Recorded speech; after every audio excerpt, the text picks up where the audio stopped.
البلد العربي اللي ما بتحب تزورها او اللي زرتها وما حبيتها؟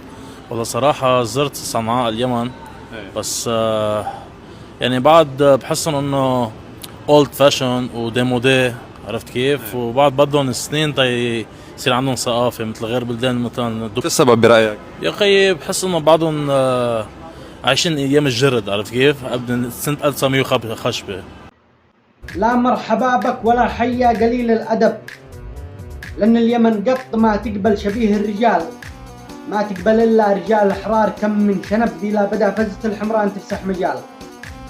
لو كان رجال بايلقى دخان الحطب يكرم الضيف والمقبل على كل حال، وإن كان يبحث على جو الدلع والصخب يلقى مكانه قبال الباب تحت النعال.